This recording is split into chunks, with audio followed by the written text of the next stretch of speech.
दोस्तों, समोता education centre में आपका स्वागत है। आज हम लोग प्रश्नावली 1.3 के प्रश्न संख्या 1 को हल करेंगे। यदि आपको यह वीडियो अच्छा लगे तो एक लाइक कर दीजिएगा। यदि चैनल पर नए हैं तो सब्सक्राइब करके बेल आइकन को प्रेस कर लीजिएगा, जिससे हर आने वाले नए वीडियो का नोटिफिकेशन आपको मिलता रहे। आइए वीडियो शुरुआत करने से पहले हम लोग सवाल को पढ़ते हैं। सवाल क्या कह रहा है, तो सवाल को हम लोग पहले पढ़ते हैं। और देखिए, सवाल में दिया है कि सिद्ध कीजिए कि √5 एक अपरिमेय संख्या है। सिद्ध करना है कि √5 क्या है, एक अपरिमेय संख्या। यानी √5 को सिद्ध करना है कि अपरिमेय संख्या है। तो अपरिमेय संख्या क्या है, सिद्ध करते हैं। देखो, अपरिमेय संख्या किसे कहते हैं? जिस संख्या को P/Q के रूप में नहीं लिखा जा सके उसे अपरिमेय संख्या कहते हैं। तो सबसे पहले हम लोग क्या करते हैं, तो हम लोग यहाँ पर इस सवाल को हल करते हैं। तो मान लेते हैं, माना कि √5 क्या है, एक परिमेय संख्या। वह कह रहा है अपरिमेय संख्या सिद्ध करने के लिए। तो हम सबसे पहले इसको मान लेते हैं कि √5 क्या है, एक अपरिमेय संख्या है। मान लेते हैं कि √5 एक परिमेय संख्या, मान लेते हैं कि √5 क्या है, एक, मान लिया कि √5 एक परिमेय संख्या है, एक परिमेय संख्या है। √5 को क्या मान लिया हमने, एक परिमेय संख्या है। अब देखिए, जो परिमेय संख्या होती है उसे P/Q के रूप में लिखा जाता है। जब हमने मान लिया कि √5 एक परिमेय संख्या है तो इसे हम लोग P/Q के रूप में लिख सकते हैं। इसलिए √5 किसके बराबर हो जाएगा, √5 बराबर हो जाएगा A/B या P/Q, कुछ भी हम लोग लिख सकते हैं, जो भी लिखना हो आप लोग की मर्जी। जहाँ A और B दोनों क्या हैं, A और B सह अभाज्य संख्या है।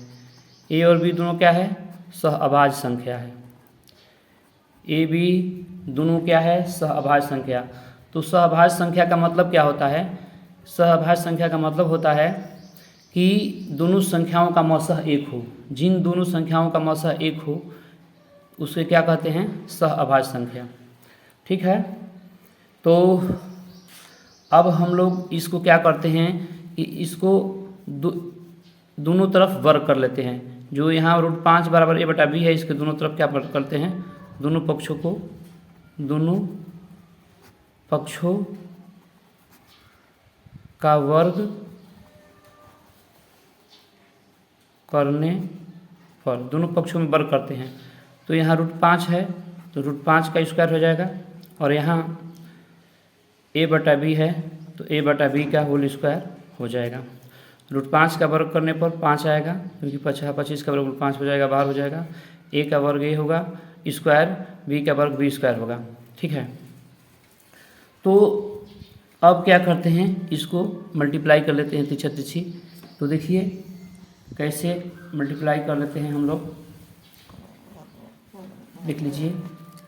5 का वर्ग करने पर 5 हो गया, और √5 का वर्ग करने पर 5 हो गया। A का वर्ग A स्क्वायर, B का वर्ग B स्क्वायर। तिरछा तिरछी गुणा करते हैं तो यहाँ पर 5 B स्क्वायर हो जाएगा, बराबर में A स्क्वायर। ठीक है।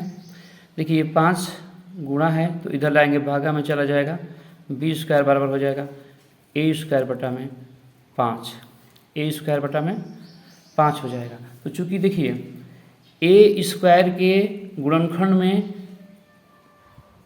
5 है, अर्थात इसके भाग में दे रहा है ना, इसलिए A स्क्वायर के गुणनखंड में 5 है। अर्थात लिखेंगे,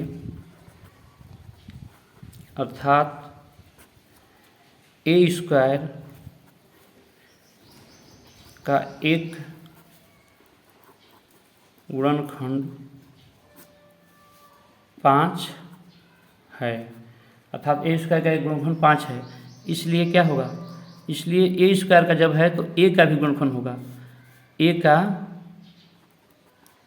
भी एक गुणनखंड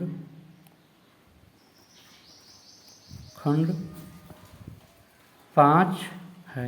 A का भी गुणनखंड 5 होगा। ठीक है। तो फिर क्या करते हैं, इसी प्रकार से इसको भी हल करते हैं। मान लेते हैं,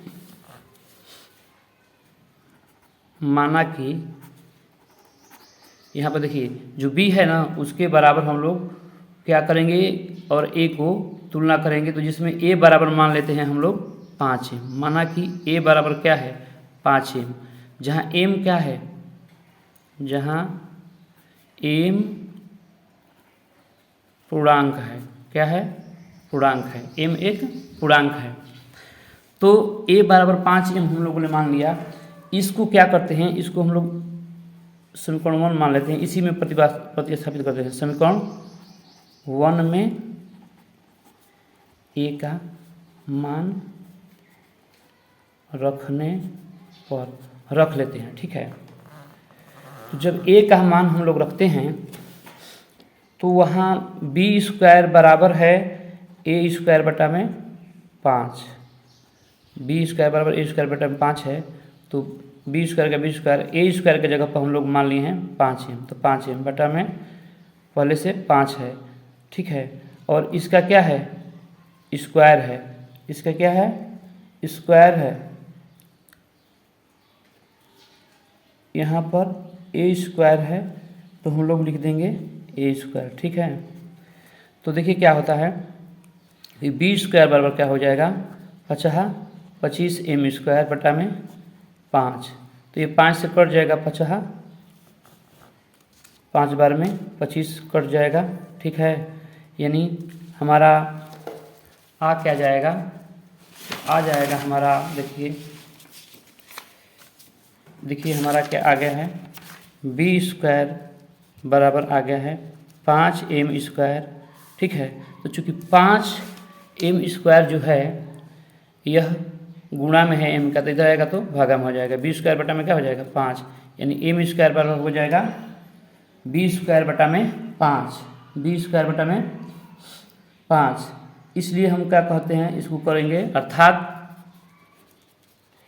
जो b स्क्वायर का एक गुणनखंड है 5 होगा, ये 5 से डिवाइड कर रहा है ना, इस अर्थात b स्क्वायर का एक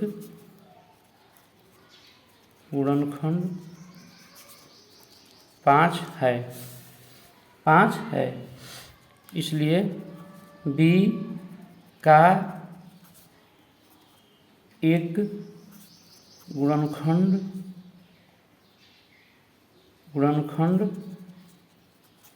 5 है। b स्क्वायर का गुणनखंड 5 है तो b का भी गुणनखंड क्या होगा 5, b स्क्वायर का है तो b का भी गुणनखंड होगा, ठीक है। इस प्रकार से a और b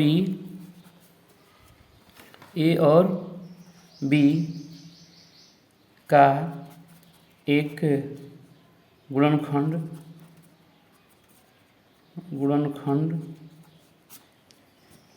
5 है, यानी दोनों का है, a और b का गुणनखंड 5 है। जो हमारी कल्पना, जो हमारा सोच था, कल्पना था,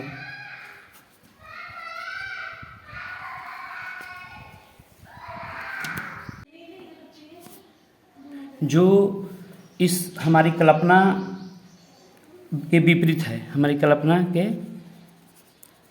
विपरीत है, जो हमारी कल्पना के विपरीत है कि a और b में एक के अतिरिक्त कोई उभयनिष्ठ गुणनखंड नहीं है।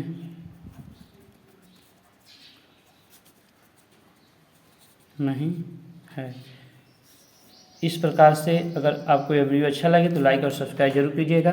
धन्यवाद।